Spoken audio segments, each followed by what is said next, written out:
How many times have you seen this scene? A billionaire listed on Forbes as one of the richest in the world, driving a cheap car and wearing inexpensive clothes, sleeping on their car or office because they don't own a house, and sometimes taking the train with the majority of the people. But why? Why do the extremely wealthy portray themselves this way? Why is being poor becoming the new version of being rich? What's with the Honda? This is a perfectly good car. Do rich people just embrace minimalism as they say, or is there something deeper than that? Because humble CEOs are the new fashion. The men in the colorful running shoes and simple hoodies instead of tailored suits are the ones who become running the biggest companies in the world, to the point that many leaders are trying to emulate that trend because investors like it. This means that there are two types of wealthy people who appear poor. The first type simply pretends, while they are living a luxurious life in reality, and they represent the majority. Why don't you buy a Lamborghini, man? I didn't have any particular need for one. I'll show you some examples soon, and you'll judge for yourself. The second type are those who truly adopt this philosophy. They are the ones who dug the pit everyone falls into, while they sit comfortably away from it. Because whoever digs a hole doesn't fall into it, but rather the one who doesn't know that there is a hole in front of him is the one who falls into it. I could buy any house in the world, and I don't want any other house than the one I'm in. And that house is in a middle-class neighborhood. I'm happy in a pair of khakis and a sweater, so I don't need fancy clothes. I don't need fancy food. Do you have an iPad? I do not have an iPad. iPhone? No. According to Forbes magazine, there are 2,640 billionaires on Earth in 2022. The post also mentioned that many billionaires are not included in this count because they couldn't gather accurate data to report their private wealth. We only know about the billionaires who want us to know about them because their fame serves their economic interests. As for those who control things behind the scenes, they are the ones I mentioned have dug the hole. Follow along and I'll show you which hole I'm talking about. This topic has many connections, and there are big agendas worldwide doing anything to keep people from climbing out of those pits, to keep them asleep. Even social media plays a role in this. This is one of the money game's secrets.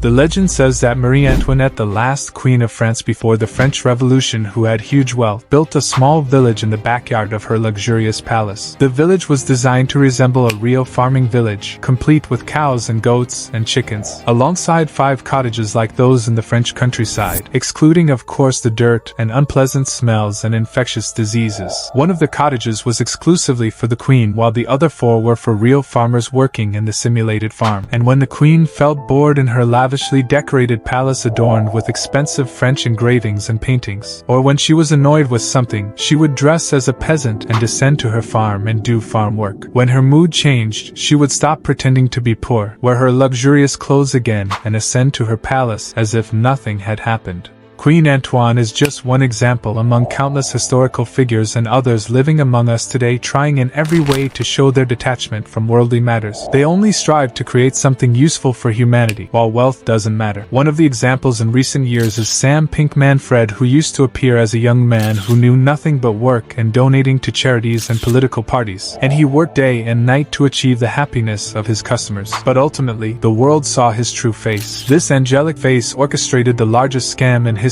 involving figures like Donald Trump and Prince William. Before his exposure, Sam used to drive a cheap car when traveling, but upon returning to the Bahamas, he drove extremely expensive cars and slept in a $35 million apartment. And when facing the press, he tried to appear humble, claiming not to buy expensive things and instead donating their costs to the poor. Even global brands have started noticing this trend. They start selling seemingly worthless items at sky-high prices. For example, Balenciaga sold completely dirty and torn shoes for $2,000, and the retail giant Urban Outfitters say that its aesthetic is upscale homeless. I won't delve into the contradiction of this new term because you're already familiar with it. When you see a wealthy person trying to appear poor, they are attempting to convey a message saying, "Look at me, I own a company worth billions of dollars, yet I'm poor, just like you. Isn't that wonderful?" You might say, what's exciting about this? Who cares about what the wealthy do? Just wait a little and I'll show you how deep the rabbit hole goes, because this topic is more profound than you imagine.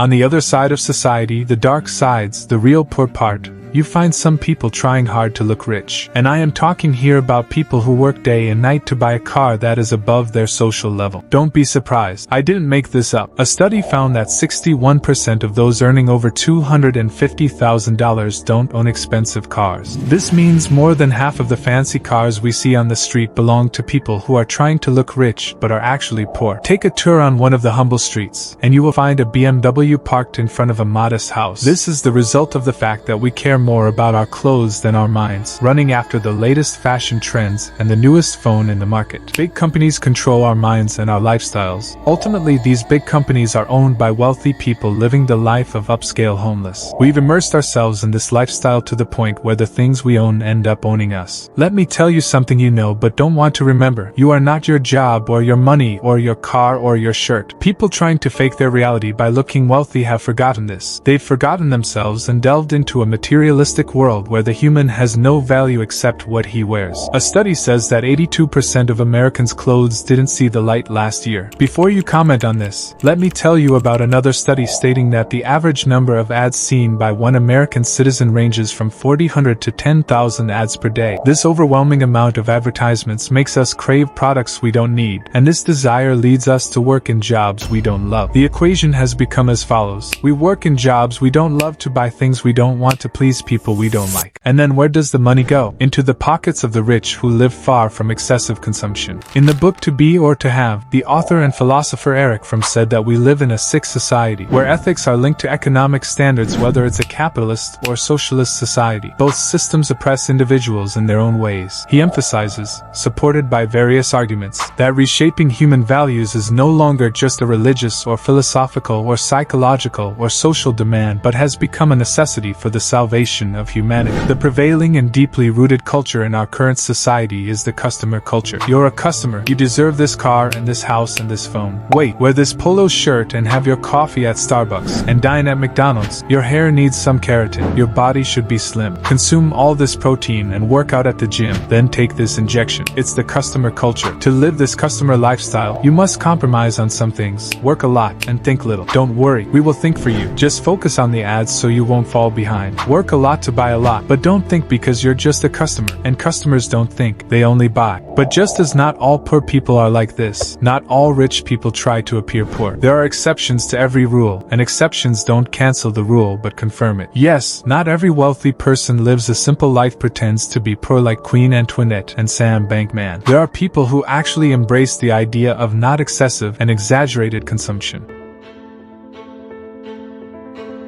These wealthy people are the productive class who understand the game well. They simply don't fall into the trap they've set, the consumption trap. How did Mark Zuckerberg become rich? He created Facebook. In other words, he produced something. What did ordinary people like me and you do? We consumed his product, and most of us became addicted to this app. I can't imagine Mark being addicted to Facebook. What about Jeff Bezos, Elon Musk, and Bill Gates? All of them produce things that people consume and often become addicted to. All of them live the life of upscale homeless, trying to distance themselves as much as possible from the consumption pit, a pit that most of us find ourselves in without realizing it. In addition, by emulating poverty, the rich people avoid the problems that arise when the poor discover their wealth. If you possess wealth and people around you know you've become rich, they may think they have the right to take a part of your wealth, or you are evil and got your money by exploiting others or doing bad things to people. It's a mindset that says, to climb to the top, you must step on those beneath you, and that's incorrect. Yes, there are some bad people who earn their wealth by doing bad things, but this is not a rule. Rather, it is only an exception. This idea is designed to keep us poor. Bill Gates evil? Well, don't engage in hard work like he did to become a successful villain like him. Stay as you are, the perfect version of a good citizen. That's what the system says. It creates blind slaves, individuals who work and consume, living just to consume. If you go out now and ask a random person on the street, someone you don't know, what is the one thing he wants to get right now, if this person has a billionaire mindset, he might talk about acquiring an asset or succeeding in a project. But if you ask someone with the consumer mentality we have, he'll likely tell you he wants an iPhone or a Ferrari or something related to consumption, not production. It's the consumer mentality, the mindset that keeps us poor. The system is designed to keep the poor poor while he dream of becoming rich so they can own a product from the rich person's company. The rich, on the other hand, are not influenced. They buy because they need those things, not because they desire them. There's a significant difference between desire and necessity. Most people are driven by their desires, and the rich know how to exploit these desires. People become like slaves in their hands. In this way, money is drawn from each of us into the pockets of a small group of producers, increasing the gap between the poor and the rich. But how does this happen? One of the reasons our poverty increases every day is the financial system itself. The financial system as a whole is designed to widen this gap. Let me explain more. Most people believe that banks take money from someone's savings to lend it to someone else, but that's not the truth. 97% of the money in the economy is digital, not physically existing. The bank creates it when you go to borrow. The bank generates virtual money and deposits it into your account. The more loans people take out, the more debt they have, the more money the bank creates digitally. And if no one is indebted to the banks, the digital money disappears from the economy, leading to its collapse. Our economy relies on this illusionary digital money. It depends on us to keep it standing. Real money is what you give to the bank every month, meaning that the bank takes real money from us to give us fake money. All the real money goes to the top 10% who are not indebted, sitting at the top of the pyramid. They are a group of people who produce something, while we take loans to consume it. In this way they ensure the continuous rotation of the wheel. But there's another question that arises. Why do they do this to people? Why not establish a fair system that equals people? Are all rich people really so evil like this? In reality, no, not all rich people are evil, but the idea of a system that equals individuals is impossible to apply for the human, and even animals. Do you know about the Universe 25 experience? In July 1968, the American behavioral scientist John Calhoun began one of the most famous and controversial experiments in history, called the Universe 25. The experiment began with John bringing 8 rats, 4 males and 4 females, and placing them in a cage approximately 2 cubic meters in size. He left the rat alone for some time until they adapted in their new environment and started reproducing. The enclosure was equipped with everything the rat needed. It was like paradise for them. In fact, John did this experiment 24 times before, and this was experiment number 25. That's why he called it the Universe 25. Each time, he ended up with the same horrifying result. I'll tell you what happened, but I want you to focus with me because what happened in the rat barn. We are seeing some of it now in our society. After the rats adapted to their new society, they began to multiply at a terrible speed, to the point that the number of mice became more than 600 before the end of 1 year. But on day 315, the behavior of the rat began to change remarkably. They became aggressive with each other in an incomprehensible way. To understand this well, you should know that rats have a competitive nature similar to human nature. Males compete with each other for power and dominance within the group to assert themselves over the entire herd and control it. In other words, some must become the alpha males while those defeated go to another place to start anew. But in the barn there is no other place far from the alpha rats. That's why alpha rats started to continuously attack and gather the weak rats in the middle of the barn. The problem here is that the beating the weak rats suffered was without reason. The strong rats controlled a large number of female rats, introducing them into their rooms. Over time, the strong alpha rats began to attack and kill the small rats. Even mothers started to expel their babies outside knowing they couldn't face the outside world. Gradually, the strong rats began to leave their designated food and feed on the flesh of the weak rats, becoming cannibalistic. And a clear social classes were formed, exactly like the one in human society. The first class, Calhoun called the class of weak rats, or the miserable rat. It's the class of weak rats whose rights are continuously taken away. They cannot defend themselves and cannot live a decent life, even though they literally live in the paradise of rats. The second class is the class of strong rats. These are the rats that control everything, highly aggressive, capable of doing anything they want without anything stopping them. Then a new rat appeared, which Calhoun called the beautiful rat. These rats distanced themselves from the conflict with other males and also avoided females. They started caring only about eating and drinking and their appearance and cleanliness, becoming obsessed with cleaning themselves. When these rats grew up, something unexpected happened. The male beautiful rats began engaging in sexual activities with each other without caring about females. All of this led to a significant decrease in the reproduction rate, to the point where the barn, which had reached 2,200 rats, began to collapse frighteningly. Do you understand what is happening in the barn now? It is going through a moral decline similar to what we are experiencing now, even though we don't live in paradise. But the means of comfort have become available in every home. That is why we cannot be equal financially. There must be rich and poor, strong and weak. This is our nature. The weak always strive for dominance and fall into the consumption trap built for them by the rich.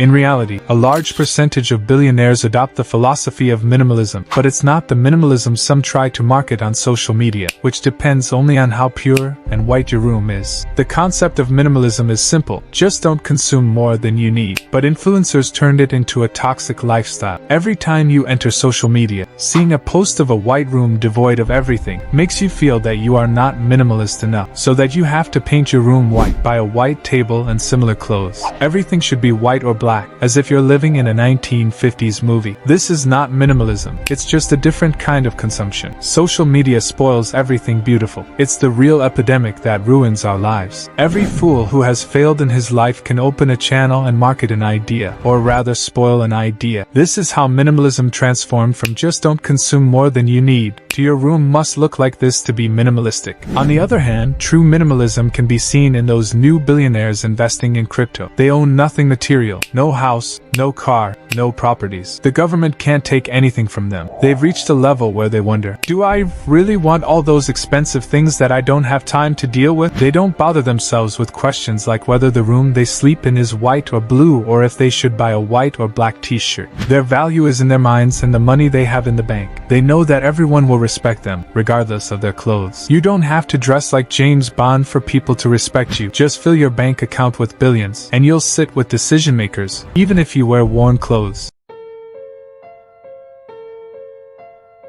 Social media has a significant impact on this issue. Numerous studies indicate a frightening decline in intelligence and physical health in the current generation compared to previous generations. Of course, there are many reasons for this decline, and social media is one of them. The rapid and intensive consumption culture, coupled with the allure of fame and money, creates a desire among artists and content creators of all kinds to target the largest audience possible at any cost. And as a result of this, the phenomenon of dumbing down was formed. Dumbing down is simply oversimplification, whether educational or entertaining. The roots of this movement can be traced back to the early 1930s, particularly in the film industry, describing the process of simplifying science and artistic work to reach a larger audience with less education and cultural background. The initial goal of this movement might have a noble intention, aiming to simplify topics and reduce their complexity to make them accessible to a larger audience, thus spreading knowledge and benefiting both the recipient and the artist or creator. But the practical application of this idea faces a lot of problems. The phenomenon of dumbing down has led to the superficial and stupid content and dumb trends. All of this led to a decrease in the rate of attention and the spread of stupidity terribly, and the rise of stupidity equals an increase in the number of easily influenced people. In your opinion, is it possible for one of these puppets to resist himself when he sees a McDonald's or Coca-Cola advertisement? I don't think so. Most of those we are talking about now have closed the video before reaching 5 minutes. Do you know why? Because their concentration rate is very weak. They cannot watch a video longer than 60 seconds. But what about the rich people? And when I say rich people, I am talking here about billionaires. The logic does not accept that the owner of a company worth billions has a weakness in concentration or an inability to control their desires. To become an excessive consumer, you must be foolish,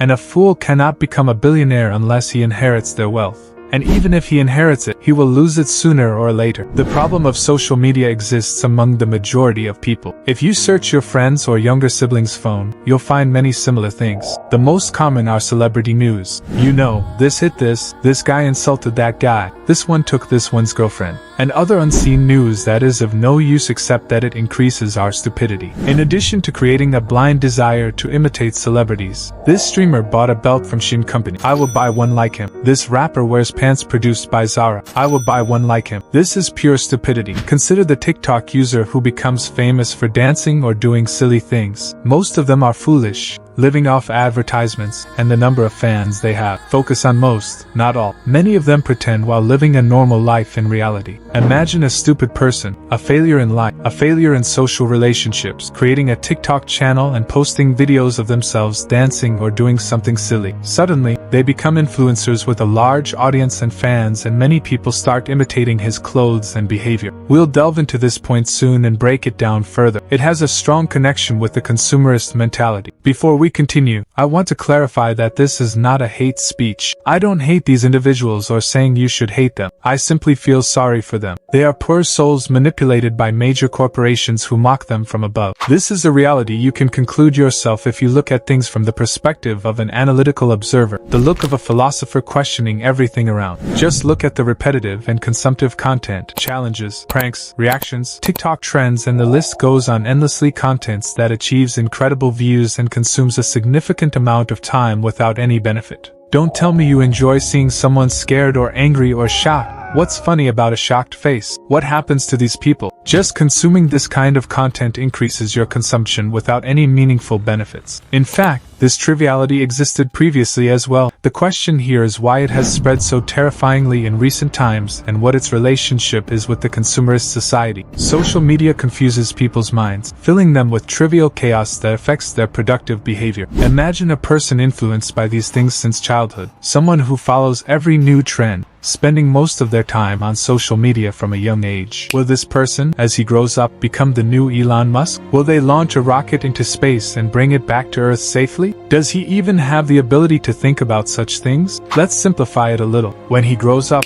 will he become a good role model for his children? Man is the product of his environment. Your habits and thoughts are related to the environment you live in, and nowadays, this environment also includes what you see on your phone. The relationship between social media and the disparity in consumption between the rich and the poor has several points, the first of which is a lack of awareness of the slavery system. The brain is like muscles, develops well with proper training and a healthy diet and good sleep. The result is strong and attractive muscles. The same applies to the mind. If you are someone who reads books, tries to improve yourself and refuses to submit to desires, and invests your money rather than losing it on stupid things, the result will be a man like Warren Buffett. But as a result of the poor content they consume, their level of knowledge and competence, and awareness of everything around them decreases, from their money to their personal problems. And this brings us to the second point, which is the desire to own what a specific celebrity possesses. Following celebrities and what they do is an idea that only exists in the poor minds because the wealthy don't imitate. Otherwise, they wouldn't remain rich, because celebrities often lose their money on worthless things, and imitating them is in fact a financial suicide. Look at what happened to Mike Tyson, who at the height of his career was buying tigers and gold bathtubs and other trivial things. His wealth went from $300 or $400 million to zero, and even in debt. The same story goes for Nicolas Cage, from millionaire to debtor. Ronaldinho, the best player in history, Adriano, Maradona, and many others who once had fortunes worth millions and sometimes billions but ended up below zero. Ronaldinho was even imprisoned because he had a fake passport, and he didn't have the money to pay bail and get out of prison, even though the amount was very small. In the past, companies competed for him. Nike used to manufacture custom shoes exclusively for him with his name, and every year a new version would appear. People would rush to be the first to buy them. From all this stardom and money raining down on him like rain, he descended into poverty. This is why the wealthy don't imitate celebrities, unlike what we do. Let us conclude this video by saying that everything a person does starts with an idea. The one who makes millions of dollars annually actually started with an idea. The sum of his ideas led him to the life he dreamed of. Similarly, the one losing millions also started with an idea, and the sum of his ideas led him to the point where he lost everything. The accumulated ideas in our minds shape our lifestyle, and our lifestyle is what controls our future. Because an idea creates a habit creates an identity creates our destiny. You get the idea to buy the latest PlayStation on the market, and you implement it. Over time, playing on the PlayStation becomes a long-lasting habit. This habit turns into an identity, making you a professional PlayStation player. From this identity, you will shape your destiny. What did you achieve after 10 years? You become nothing but a professional Minecraft player. Idea, habit, identity, destiny. But if you are financially intelligent, your thoughts will reflect in your actions. You will develop habits that you do every day. As we said, many habits create identity, and your identity is what will make you rich or poor. Now, let me ask you a question. Do you want your destiny to be wealth or poverty? Let me simplify it a bit. Do you want to be a consumer or a producer?